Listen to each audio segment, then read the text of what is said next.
So, welcome to today's podcast. Today I'm solo, no guests. So, wanted to share a couple things that kind of came to me this week, and it really stemmed from a couple of unique cases. Well, one, a neighbor of mine went to his 50th college reunion. Amazing, 50 years, and to be able to obviously live that long and then sort of reconnect with old friends was really an astounding sort of event, and really you could tell he enjoyed it, and but it was still amazing how quickly that went. I think of my son, who's even thinking about going to college soon, and then thinking about 50 years later maybe reconnecting, and so really was a big deal. And then talking with someone who I have a investment relationship with, and we were talking about something a year ago, and now we are a year later, and it's settling up, and is now eventually working out. But it felt like we just met and discussed things last week, but here it is a year later. So it really makes it very clear time does fly, and we can easily lose sight of things as we get into the grind of life, and the busy nature of how we sometimes schedule our lives. It's sometimes difficult to reflect on what's going on, and really understanding, are we doing the things that really align to us and our values, what we care most about. And it's often a good idea to maybe stop for a moment and go with that adage of smell the roses. Certainly have gratitude, but sometimes just think about, are the things you're doing really aligned to what you care most about? And then I saw interesting survey result, an infographic, value graphic survey, and it sort of centered on the world's most influential values. What do we care most about, and how does that impact what we do? And the top three may not be that surprising to you. Number one reason we do anything, value, what we care most about, is family. We often hear about that. And you may not have, even if you don't have a spouse or children yet, you have siblings or parents. And I think most people would agree family is pretty important, if not number one. Number two on the list was relationships. And, you hear enough success stories and happiness sort of research that suggests that having strong relationships really is one of the keys to a happy life. And so that, whether that's with our families, friends, or colleagues, business associates, whatever, having great relationships is very valuable, and helps with life success and enjoyment. And then lastly, financial security. I think in the reality of things, money, that depending on your approach and thoughts around money, it can, some people think it's the root of all evil, but we do need wealth to help us to create the lives we want and impact the things we want. So it can be a valuable tool as long as we understand its purpose, and doing in a positive way that helps communities and provide service to the world, and we get value from that, right? In the terms of money. So financial security is clearly important. So today I want to cover, with that in mind, we getting back to getting to the grind of life. Like sometimes you have to stop back and reflect. Are you doing things financially that really help support your family the most, if that's what you truly value? And for me, that's definitely personally valuable to me and most important. Everything I do is centered around that, even though some days I kind of lose sight of that. And so I'm just going to give you three kind of key areas I think you can help you consider that, right? If family is most important to you, how do you invest in your own family to help them not only survive but thrive in this crazy world? So, and they're fairly basic. So, number one centers around protection, and if you've listened to my podcast enough, know more about me. I often talk about the two parallel paths of our financial lives. It's a protection side of things, as well as the wealth building side. And the wealth building side certainly gets more of the attention, is more interesting. It's investments, growing wealth, and that's certainly important. But what is equally important in my mind is the protection side, and it's more foundational. That's things like protecting your assets, your home, your auto, all that stuff from lawsuits, right? Protection for things of that nature. Then you get into the other side of it, like your income, right? Whether you're a business owner or you're working in a job, protecting that because that is cash flow that allows you to live your life. And certainly life in general is unfortunately we will depart from this earth. We just don't know when, but protecting against you an early death or death in general. And that is a hugely important thing, especially as you're building and growing wealth, because you're protecting the number one asset in you and your ability to produce and create in this world. And so obviously protections around health and even estate planning. And a lot of people are thinking, well, I don't need that. I don't have a lot of wealth, but there's other aspects of it like powers of attorney and healthcare proxies. And especially if you have young children, having things in place that in case you do die early, who's taking care of your kids? Those are some important things. So really getting the protection side of your house really secure foundationally is one way to invest in your family. I often, you see these things and they can be heartwarming because when someone unfortunately leaves this earth earlier than anticipated. I saw recently a 31-year-old father pass away through a brain tumor, and the community came together and helped fund a GoFundMe page and help bring some money to the family. And yes, that's great. I think we ought to, if we can and feel good with that, we help each other. We help provide charity to folks and come to the aid when people need it. And there's absolutely nothing wrong with that. I'm a true believer in that, and I look forward to doing more of that personally for myself. However, I think for folks who haven't maybe thought about their foundational piece of protecting all those areas of their lives, or leaving their families hugely exposed. Because what if there aren't people who are going to come to your aid? Maybe the government isn't going to come in and help you. How can we, as leaders of our own families, protect our own family in case of things happening that we can't always control? So we know there are possibilities, but we can often leave them exposed and assuming that can never happen to us. But I've come to the reality that anything's possible. I'm not guaranteed tomorrow or next week. And so how do we get our own financial houses in order by protecting our biggest assets, ourselves, our lives, our assets to the maximum, so that if something bad happens, our family's wealth is still protected and they're able to live the life that you really would want for them if you weren't around. And so that's a key area I hope you take away. There's something you can do to mitigate these risks and ensure that one unfortunate event doesn't compound the devastation to your families. And there's something you can do about it. So that's one major area that I think is key. And I think it gets underestimated. Most people are underinsured in a whole host of ways and leaving themselves and their families at risk of financial devastation and failure. So number two is maybe touches more on the relationship side, is to invest in family and time with family, and certainly education to our kids. And so let's tackle the first part, investing time with family. It's one of those things I am over a course of my life. If I don't think I would consider myself the smartest guy in the room, but I can work hard. I'm a hard worker. I can grind it out. And that was kind of one of my strengths. But just like anyone in that boat, you can sometimes get lost in it and work too much and neglect relationship with your family, your friends and those things. As I've grown older, I've come to appreciate those things much more. And, back to number two on the list of values, relationships. And so setting time aside to, maybe go on date nights or spend time with your wife, spending some alone time with your kids too, because, in a family environment, yes, that's a good dynamic to encourage, but even spending alone time with your kids to kind of learn more about them. As anyone who's had kids recognizes, maybe they're sometimes not always willing to share everything in their lives. And that takes time and trust and an environment that facilitates that or allows for it.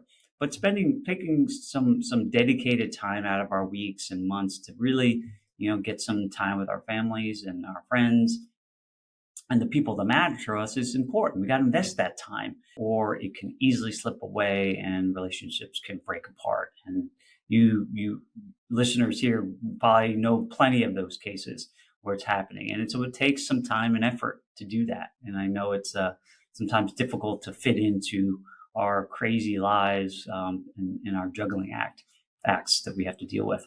So the second part of this was the education part. Now I'm a big fan of education in general. I think there's formal education, obviously school, but then there's just life education and personal education. I think we all have to take ownership for. Now, unfortunately, in the realm of formal education and certainly around finances, there isn't a whole host of education that's provided to our children as they're growing up. Certainly around finances, I think by and large, I see it's if they teach anything, it's maybe centered around the stock market or something, right? Investing, again, the wealth building side. And that's usually the attention. And we don't really give a lot of education on some basics around protections of our assets in life and saving and budgeting and sort of those sort of things. And then getting more advanced as you build that foundation of financial education. But that really starts to become important for parents to be able to infuse and share with our kids. And that's why I encourage every family and parent to really start getting educated about their finances, not only for their own sake to help manage their own sort of lives and, get the most out of our lives, but to also help educate our children, because in a natural educational system, it just doesn't come up. It's not talked about. And we say finance is this taboo topic. And, my goal in life is one of the goals is to demystify this. It's just a tool to help us live our best lives. It's nothing more. I don't want to make it more than it is. And we can easily put so much emphasis on wealth and gaining it. And we lose sight of what it really is. And it's something we should be able to talk to our children about and talk freely about and share in our common struggles and challenges and work together to figure things out. But it just doesn't get talked about. And even for passing generational wealth on to our children and the next generations, I often hear that parents never talk to their children about it. And so they don't even know what might happen if their parents died. I mean, these are types of things that we ought to be talking about so that our kids and our families are all prepared for what may happen and what's in store if the unfortunate happens. So it's just opening up that dialogue, having some basic education on it, and then, as time wears on, to share more. And that's something that I've started to do even with my own kids, to share them certain aspects of what we do financially and what's in store for them down the road so they can be better prepared in case we aren't here, and then gives them the education to help gain their own sort of financial acumen and independence going forward. So really, really important. And lastly, around this is building some foundational pieces of our financial lives that will last for, potentially generations. I mean, I think there are a lot of people who are thinking about that as certainly as we get older, thinking about legacy and what we're leaving behind. And it isn't just money. That's one aspect of it. So we have to think about that, because we have to, there are many people who want to impact that in a way to pass as much over as possible to the next generation so they can perpetuate that and live the lives they want to live and build upon what we started while we were alive. So that's one aspect of it. But it's also giving and arming our children with the personal finance knowledge. And so in our family, we've started using the sort of family banking environment, kind of infinite banking, to store wealth and then use it as a means to finance things. And so through the course of that approach and process, now my kids are already set to have their own sort of financing function built and growing as they start to age. And it's actually protected my unborn grandchildren that aren't even alive yet, right, or haven't been born yet. So it's something you can build. And if you certainly want learn more about it, certainly reach out. I certainly love to chat with you about it. and build that from a legacy planning perspective. And it's just one aspect of it to, secure an asset that protects and gives people an opportunity to leverage their own wealth to build more, right? To build, whether in business or investments, etc. So not going to cover in a lot of, we have plenty of episodes that cover that, but that's just a foundational piece that, helps people learn about finance a little bit more, and banking, and gives people more ownership of their wealth. So the last part about this in terms of helping to invest in our families is to really give our children and those around us the ability to grow and become independent. We often, as parents, we care so much about our children, and we have expectations for them, and the reality is that our kids will be better off, as we allow them to become more independent and grow, and support them in the way, and give them the sort of freedom to dictate their lives, not the lives that we expect of them. Obviously, we want to share our values to them, so we, can help them build good character, regardless of what it is, how they develop in terms of business or careers. But we instill the values that we think are important, right? Honesty, charity, and compassion for others. Values that are important. Taking responsibility for our own lives. So these are all things that we ought to be sharing with our children, whether by example, right, in what we do, or having explicit conversations with them about what are our families about, right? So then they can take it and continue forward with that for future generations. And a lot of it is centered around independence, because I think for folks that, that I've come across, and certainly for me personally, is having the freedom to choose, right? Choose our future. And that can be challenging, certainly, and scary, but it's better than the alternative. Someone tells us what we're supposed to do. And most people don't like that. And so this gives people an opportunity to choose a path of their future, and then make decisions to really help bring it to life. And we can support them in that by the values we instill, and then allowing our children to make decisions for themselves, make mistakes, right? My wife's a teacher, and, grades are important, but it's centered on that everything's got to be perfect. Well, life is not perfect. And certainly for people who are growing and becoming more, you're going to run into issues and mistakes and failures. And we want our children to grow and be comfortable with that, and continue to push, so they can live a life that they want, right? Not just what we need, right? There's so much need focus. Like, what do we need to have our lot in our lives? I prefer we talk about, what do we want? What do we want our lives to be? How do we want to spend our days? Who do we want to spend them with? And that's much more of a, in my mind, a more abundant mindset. And so I hope that gets instilled with my children too, and so they can live a life that they want, right? It's not my life. I can support them, we can support them, but it's still their choosing and their path. And so even basic things like choosing college, whether they go to college, and what they want to pursue in their lives, giving them a lot of ownership and thought. And I think in the end, those experiences are helpful, as they're going to have to make a whole ton of different decisions in their lives that will impact them, and will be out of our control. So giving them the power to do so and the confidence to do so is so key.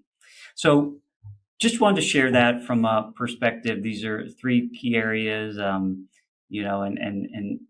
I equate it to, obviously, values and the things we want to impact, but it allows us to also build some legacy in our families, right? That we're passing on not only money and education, but character and values that they can take along with them, and really create the life that they want. And that, I think, as a parent, for me, at least in particular, would give me massive satisfaction to know that we set them on a course that they now can take control over and lead the life that they want, and impact the people and the things that matter to them. And that, to me, is a legacy that I think in my mind would be worth having. So hopefully this was helpful. Certainly, if you certainly want to anything about this resonate with you and want to discuss it, always open for a conversation. And we'll see you on the next episode. Thanks for joining me on this episode today. I really am grateful for you as listeners to the Perennial Pride podcast. I hope you're getting some tremendous value out of it and hopefully pushing you along your journey to financial freedom. I put this podcast together really to help you get more educated around your finances so that you feel empowered to live the life that you really want. And if you like the content that you heard today or watched, then I would encourage you to go to my website, perennialpride.com. There's tons of other content there. And you can access my book, Wealth Beyond the Numbers. You can buy it there on my website. It's a aggregation of a lot of great tips and tools I've learned to not only build my wealth in my accounts, but build wealth in my life and abundance and joy, and something that has a lot of my experiences in the journey that I've been on personally. Hopefully that can be also of value to you as you sort of move forward. So thanks again for being a Perennial Pride listener, and we'll see you on the next episode.